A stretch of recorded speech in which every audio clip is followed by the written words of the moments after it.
好開心，大家繼續睇緊我哋中女中佬四圍騰啊！嚟到沖繩嘅第3日，依然都係咁好天。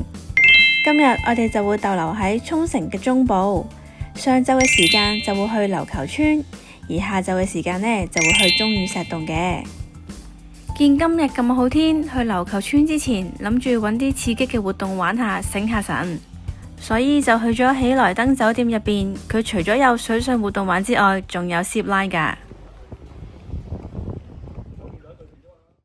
出發之前明明都仲見到2個圓圈有開㗎，點知去到佢話因為強風嘅關係，所以臨時關閉。唯有下次嚟沖繩睇下好唔好彩，玩唔玩到啦。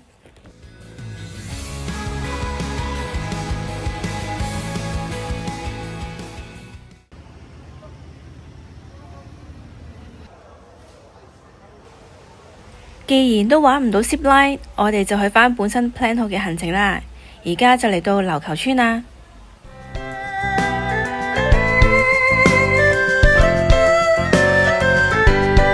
喺琉球村入邊可以欣賞到傳統舞步同埋民謠音樂表演，感受下以前琉球王國時代古村落嘅氛圍。但係好老實講，我覺得呢啲活動就唔係太啱啲後生仔嚟啦。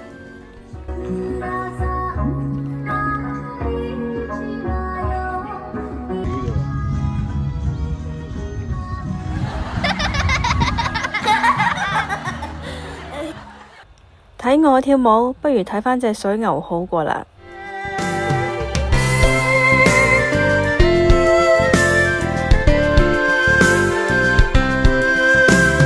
喺琉球村入邊有間老字號嘅酒造叫做兆元酒造，呢間酒廠所做嘅泡盛嗰條 formula 從來都冇變過㗎，所以可以飲返傳統嘅味道。不過佢個酒精濃度都幾高㗎。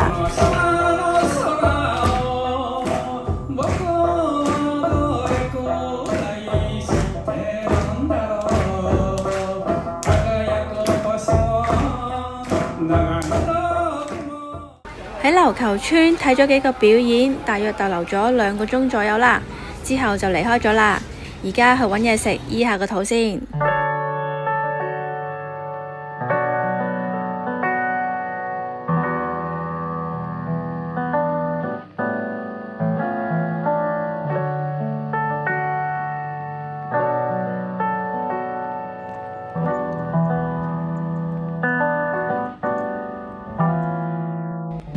轉下眼就嚟咗 Cave Okinawa 中宇石洞。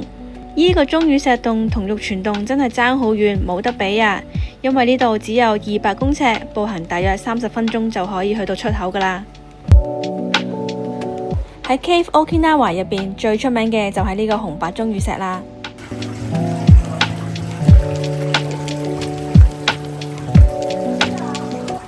你哋見唔見到有蝙蝠飛過啊？慢鏡睇多次啊！原來中宇石洞入邊真係有蝙蝠㗎。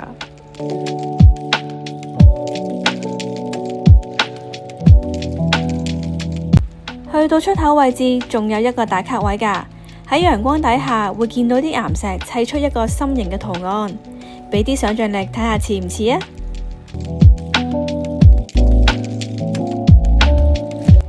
晚餐揀咗一間專食沖繩料理嘅餐廳去食。呢間餐廳喺喇叭國際通都有分店㗎，而且去夜晚特定嘅時間都會有3線琴表演㗎。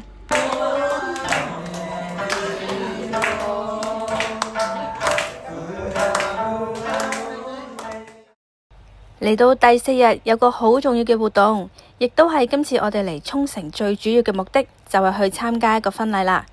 而下晝嘅時間，我哋就會去布賴明海中公園坐玻璃船睇魚仔，唔知見唔見到海龜呢？之後我哋仲會去沖繩最大嘅商場AEON行街，最後衝刺㗎。而夜晚我哋就會返酒店附近食我哋嘅晚餐啦。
於嚟到布賴明海中公園啦，而家就去坐 shuttle bus， 我哋準備出發去坐玻璃船啦。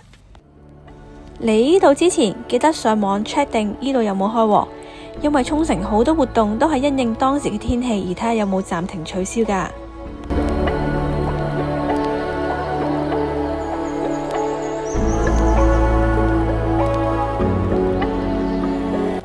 未上船喺岸邊已經見到有咁多魚仔，記得喺碼頭嘅位置買定啲魚糧，轉頭一陣可以愛嚟餵魚。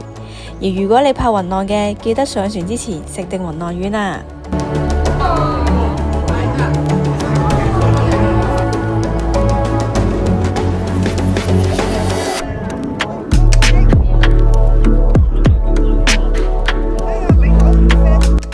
如果唔去美麗海水族館，我都幾建議今日坐玻璃船呢個行程。始終喺大海睇魚同喺玻璃缸入邊睇魚都係兩個唔同嘅感覺，而且仲有機會見到海龜添。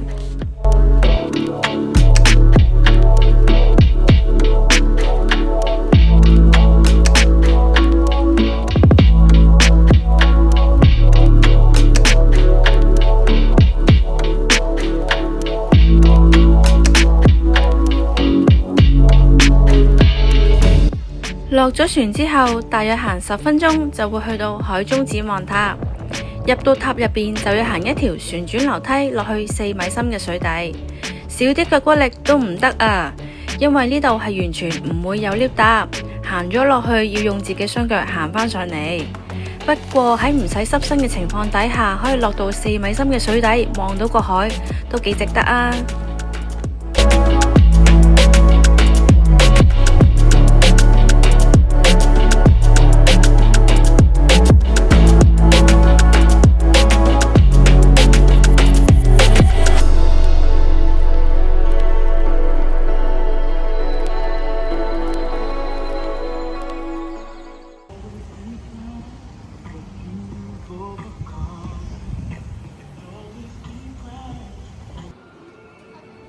真係唔好講笑，原來呢間AEON都真係幾大㗎，本身都可能淨係預1個鐘2個鐘嚟行下，但係如果真係要認真咁行，我諗要花上大半日時間啊！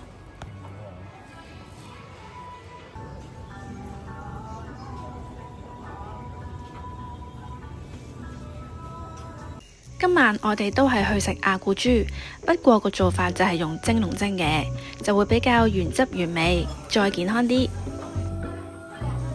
個做法就係首先放啲雞，然之後再落蔬菜，最尾先至鋪啲阿古豬喺面頭，蒸3分鐘就可以食㗎喇。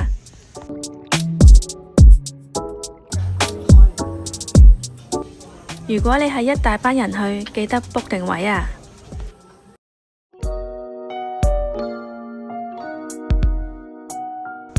嚟到最尾呢一日，我哋只係得大半日時間，所以逗留嘅地方都係喺沖繩嘅南部。順住個車程，首先我哋會去到柏港魚市場，入邊大約有10幾間鋪頭咁啦，就唔算話太大，不過地方都算乾淨，地下唔會濕立立咁樣，唔似普通街市。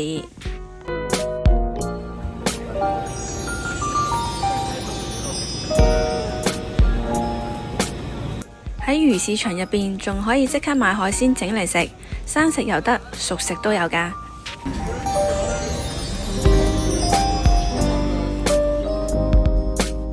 去完柏港魚市場之後，我哋去埋覓滿魚市場。覓滿魚市場呢就會再比較細啲嘅，而且佢啲海鮮係一份份咁樣賣，刺身居多，就唔似頭先柏港魚市場可以即刻買海鮮即刻整。我哋仲去咗波上宮，大約逗留咗15分鐘左右，之後就去食飯啦。今日我哋終於去食拉麵啦，就係雞白湯拉麵啦。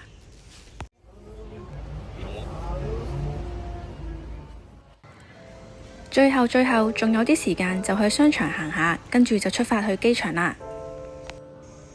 唔知道大家鍾唔鍾意我哋呢個行程呢？你哋都可以試下帶下老人家去沖繩喎。記得 subscribe、like 同埋 share 我哋嘅 channel 啦。